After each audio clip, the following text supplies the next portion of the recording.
सबों को जय यीशु। ख्रिस्त में मेरे प्यारे भाइयों और बहनों, आज 17 दिसंबर 2021 आगमन के तीसरे सप्ताह का शुक्रवार। आज का सुसमाचार संत मत्ती के सुसमाचार से अध्याय 1 पद संख्याएं 1 से 17 तक लिया गया है। आज के सुसमाचार में हम यीशु मसीह के वंशावली को सुनते हैं। यीशु के वंश में बहुत से लोगों का नाम लेने के साथ सुसमाचार की शुरुआत होती है। सूची की शुरुआत अब्राहम से होती है और यीशु के जन्म के समय तक जारी रहती है। कई पीढ़ियों को सूचीबद्ध किया गया है। कुछ नाम हमारे लिए बहुत ही परिचित हैं, जाने माने हैं।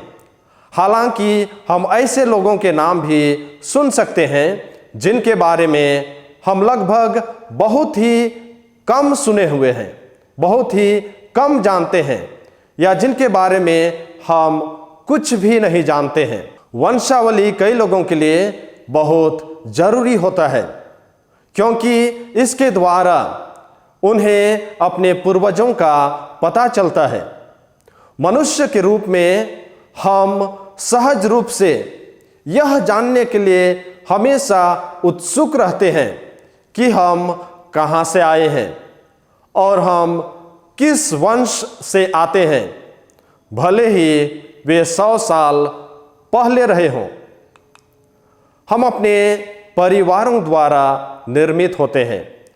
हम में से अधिकांश लोग अपना परिवार नहीं चुनते हैं। हम एक परिवार में पैदा हुए हैं, लेकिन यह परिवार ईश्वर का दिया हुआ एक वरदान है। हम अपने परिवार से उस पल से सीखना शुरू करते हैं, उस समय से जानना समझना शुरू करते हैं जब हम पैदा लेते हैं, जब हम जन्म लेते हैं। और शायद हो सकता है हम माता के गर्भ से ही सीखना शुरू करते हैं। हमारे माता पिता विभिन्न प्रकार के कार्य में व्यस्त रहते हैं, और जब हम माँ के गर्भ में रहते हैं, माँ जो सुनती है, माँ जो बोलती है, माँ जो देखती है, सभी चीज़ों को बच्चा उसके गर्भ से ही सीखना शुरू करता है। यीशु को भी उसके परिवार से बहुत कुछ सीखने को मिला। मरियम और जोसेफ उसके पहले शिक्षक थे। उन्होंने यीशु को परमेश्वर, जीवन, प्रेम, कार्य करने का तरीका, प्रार्थना कैसे करें और बहुत सारी चीज़ों को सिखाया। चलिए हम अपने आप से पूछें, हमने अपने परिवार में क्या सीखा है? हमें अपने परिवार से क्या उपहार मिले हैं? हम अपने परिवार से प्राप्त सबसे बड़ा उपहार क्या मानते हैं? हमने अपने परिवार में क्या सीखा जो दर्दनाक या निराशाजनक था? कोई भी परिवार पूर्ण नहीं होता है, जैसे हम पूर्ण नहीं होते हैं। हमारे परिवार में बहुत सारी चुनौतियां हैं। हमने उनके साथ कैसा व्यवहार किया है, कैसा सीखा है, और क्या हम अपने जीवन में उन सारी चुनौतियों का सामना करने के लिए अपने आप में बल पैदा किया है। आज मैं आप सबों को समय निकालकर अपने परिवार पर चिंतन करने के लिए निमंत्रित करता हूं। आपका वह परिवार जिससे आप इस समय संबंधित हैं, वे आपको क्या उपहार देते हैं? आप अपने परिवार के बारे में आपके लिए क्या निराशाजनक हो सकता है? आप अपने परिवार के बारे में क्या सराहना करते हैं?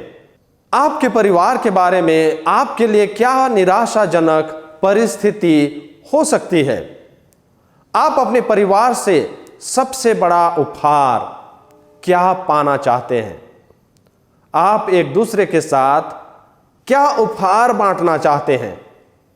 और मुझे आशा है कि ईश्वर इन उपहारों में से एक है जिसे हम एक दूसरे को देना चाहते हैं।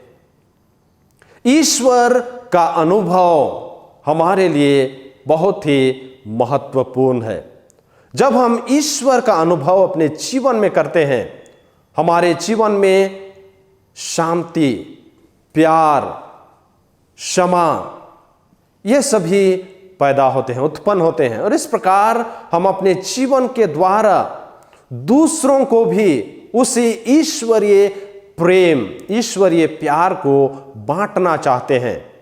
आज हम अपने परिवारों और उनके द्वारा हमें दिए गए कई उपहारों के लिए ईश्वर को धन्यवाद दें और सबों के अच्छे स्वास्थ्य के लिए भी प्रार्थना करें कि पिता परमेश्वर हमारे परिवारों को, जहां से हमारी उत्पत्ति होती है, जहां से हमारी शुरुआत होती है, उसे आशीर्वाद प्रदान करे, जिससे कि हम सब कोई ईश्वरीय प्रेम, ईश्वरीय दया, ईश्वरीय क्षमा में बढ़ते जाएं और इस प्रकार हम प्रभु यीशु ख्रीस्त के जन्म लेने की खुशी एक दूसरे के बीच बांट सकें। आमीन।